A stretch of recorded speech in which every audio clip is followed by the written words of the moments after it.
Morning guys, Monday, week 20 of the series, out for 4 hours zone 2 today. Actually a really nice day for it. It's mega cold, like getting close to zero, like 2 degrees or so.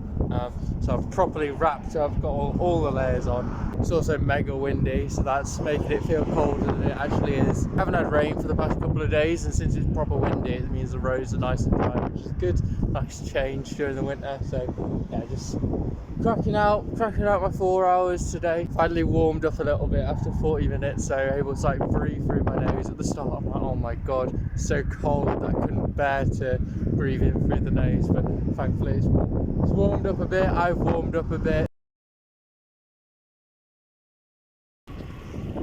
Just taking 5, just about an hour left to go in the ride.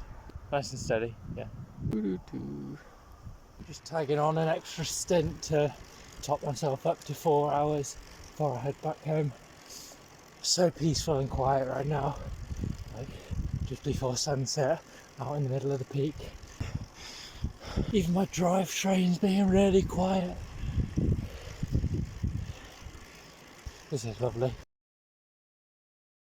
Morning guys, it's Tuesday. I'm on the bike for another locating session today, so nice day for it, nice and dry, very windy though. Just on my 12 5-second sprints. Those were pretty good. Struggling on a few of them early on.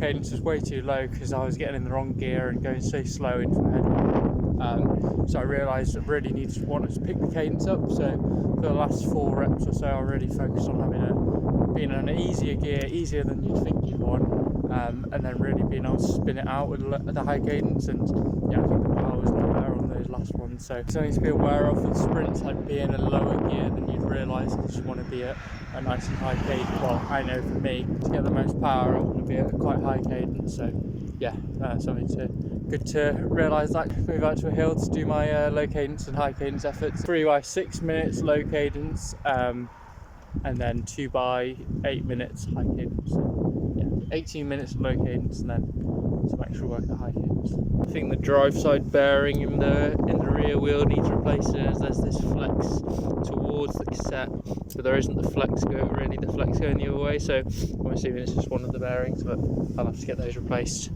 relatively soon. So yeah, 3 by 6 minutes low cadence done. That was good. Just doing a bit of an easy spin and then back on with the 2 by 8 minutes high cadence, same road.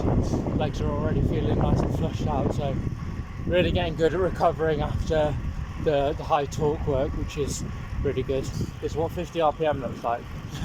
2 by 8 minutes done. That was alright as well. Just now easy zone 2 now, and the sun's come out as well, which is a nice change of pace. Proper shopping now, facing the headwind coming back.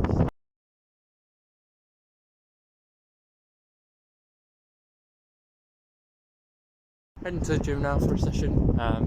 Was planning on getting my hair cut first, so I've got to hairdressers at 4:30 and they shut at 5, but they'd fucked off already, so can't be doing that. Need to get a haircut later this week, very much overdue. Whatever, head to the gym now and get a good session in.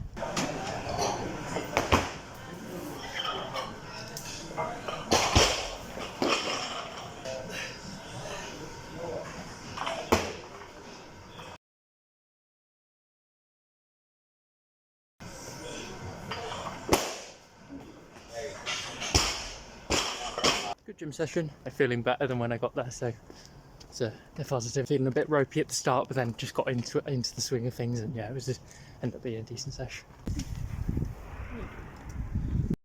So yeah, I'm pretty sure this drive side bearing needs replacing, so I'm going to take that to the bike shop tomorrow. I also need to, I think the bearings on this wheel from the TT bike I got need replacing as well, so just take both the wheels down tomorrow and have them get them fixed. Put this TT bike back to having 20mm of spacers, and then I've also finally put the mount on there as well. When I've been in the TT position with the helmet on, I'm pretty sure that's where I want the computer to be, basically as high up as possible.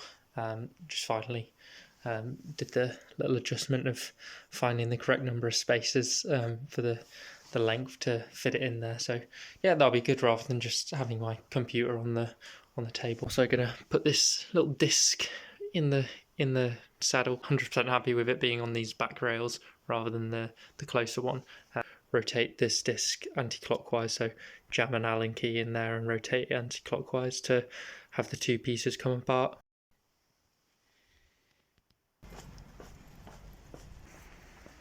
Hi guys, it's Wednesday, just doing 3 hours zone 2 on the TT bike today. Weather's not atrocious outside, but it's looking nice the rest of the week, so probably going to be getting out every day. So wanted to get some time in the time trial position, so made sense to just ride indoors today. Hard session yesterday and then also at the gym, so legs learning how to get rid of that fatigue. Definitely doing better than I was last week and the week before, but still something to consider that I'm not going to feel fantastic on these rides at the moment. It's going to take getting used to the training. No need to push it in these sessions. It's all about getting some decent zone 2 miles in whilst being recovered for those sessions, because at the end of the day those sessions are what's going to be moving the needle, so that's why I want to prioritise my recovery going towards. Just going to put the helmet on, do some drills, just 2 minutes in the position, 2 minutes rest for maybe 90 minutes. I don't know, see how I'm doing. That's a long time, but if I get into the swing of things, then do it for a while. Just done an hour of 2 minutes in position, 2 minutes rest. So now for the last hour I think I'm going to do a bit longer in position, so maybe 3 minutes in position, 3 minutes rest for the hour.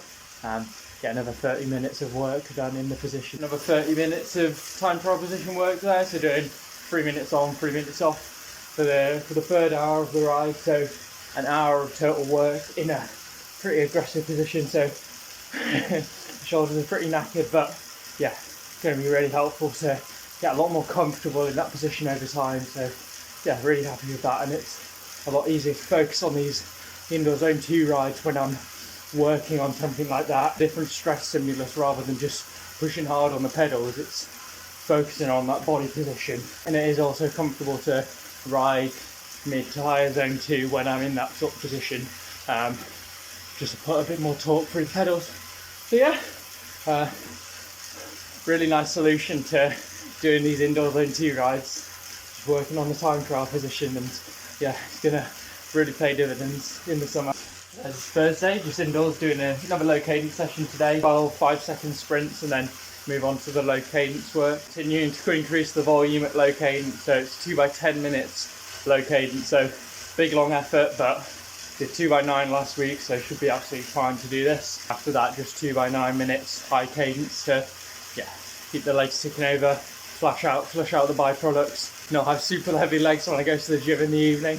That'll be good. Built up to be able to do these longer efforts, so should be absolutely fine for 10 minutes, but yeah, it's not going to be easy for sure.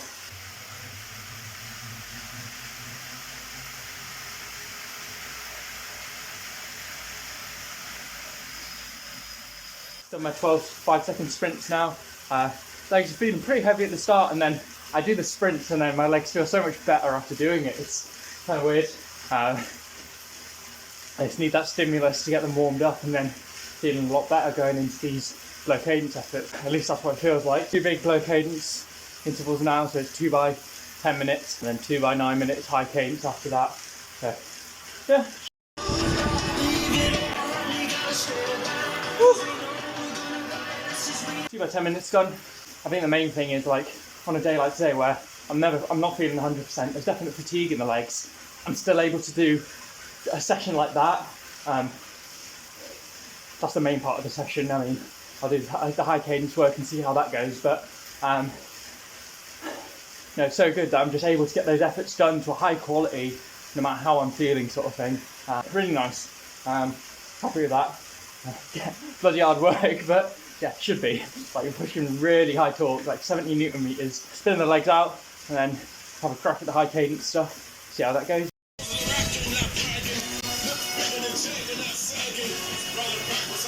2 by 9 minutes high cadence done there. Not gonna lie, that's pretty hard. Didn't help that I had to do like an extra little effort because started the first one and the power just wasn't coming up. And that's because the resistance on the trainer was too low, and I feel like you couldn't get up to 400 watts with that resistance, so I had to bin off that effort and start again. So it's a bit of waste of energy. Your legs are so fatigued from the low cadence efforts that those high cadence ones are really difficult. So if I knew that, I knew they might be really hard. End up being harder than the low cadence efforts because you're doing it later on. But yeah, got it done. Still decent. Still like good power. Nice and under control. Like heart rate's very under control. It's very much just a muscular thing. Still just another solid session in the bank. So I can't complain really. And then rest week next week to flush some fatigue out the system and then go hard again for another 3 weeks. So yeah, good stuff.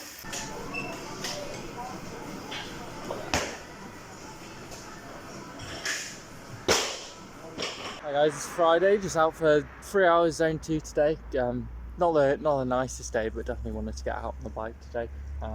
Yeah, super foggy, but it's actually very mild wind compared to what we normally have. Even though there's hardly any wind, the roads are actually surprisingly dry, which is making a nice change. Yeah, so should be a nice 3 hours. Legs are feeling surprisingly good after my hard talk session yesterday, and then the gym as well. So yeah, that's nice. Just keeping it steady today so that I can be nice and recovered for my session tomorrow. So yeah, and weather's meant to be a lot nicer at the weekend, so that's a plus. Also got the Peak Torque approved wheel set up with the shallower wheel on the back and the deeper wheel on the front, because I got my training rear wheel in the shop, so got to be on the new race wheel on the rear. It's the only wheel I've got.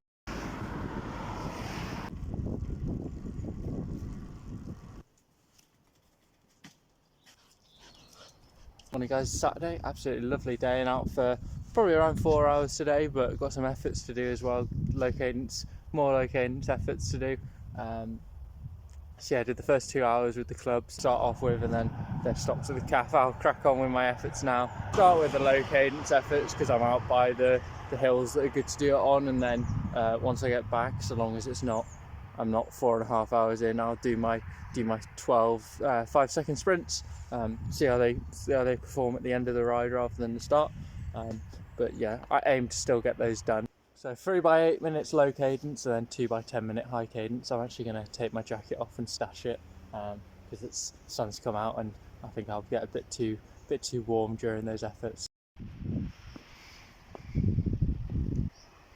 Done my 3 by 8 minutes low cadence now. Yeah, that was alright. Actually the last low cadence work I'll be doing for the next week or so, because next week on the rest week I'm just going to be doing high cadence to remove that fatigue of the high torque work. So yeah, happy with that last set, and so now it's just 2 by 10 minutes high cadence now, and then head back. 2 by 10 high cadence done. Yeah, finished it off, but that was quality really just wasn't there. Definitely not worth doing any sprints because they're just not going to be very good.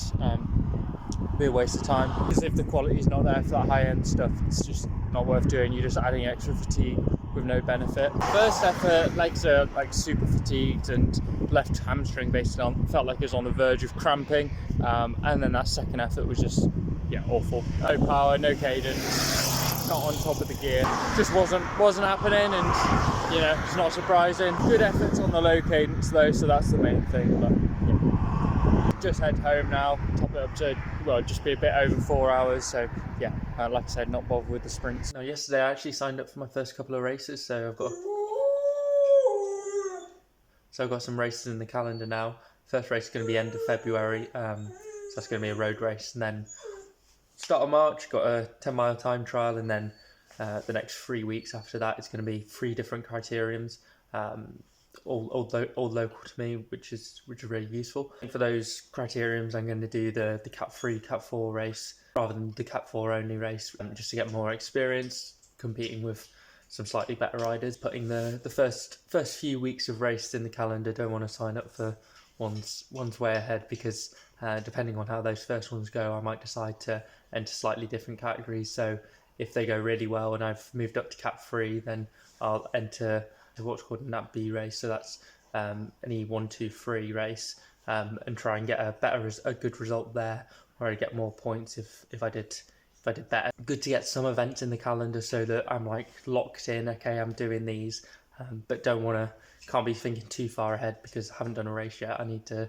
get the experience and see how it goes first of all, and then we'll approach it from there. So yeah, obviously looking ahead in the calendar to see what events I might be wanting to do, but not signing up for them straight away, as I'm judging basically how I'm responding to the races, and I imagine it's going to be the case for a 6-month season and try and compete most weekends just to get enough points really. Aim for maybe 30 to 40 races, I'd say, British cycling races that is. So it's going to be most weekends I'm going to be aiming to compete really. Hopefully some like midweek criteriums come up. That'd be really useful to get multiple races done in a single week when it comes to the summer, because aiming to get to Cap 1, so you need to be getting lots of points, and that just means entering lots of races basically. It makes sense that at the start of the season, end of the winter, starting spring, there's going to be a bit less races, so but still want to just get involved straight away, and it's still time to get points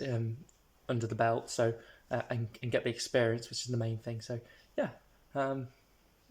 looking forward to that. 2 months out from the first race now, so that's probably going to be the case that I just don't taper for these races at all. I just use them as a training session, as part of whatever training block I'm doing, and then it will only be the hardest races in the summer, probably CTT Nationals, where maybe some road race that I want to target, where I try and taper for it. But for the most part, it's just need to get racing and continue to improve the fitness for the long term, rather than just focusing on the results of the races.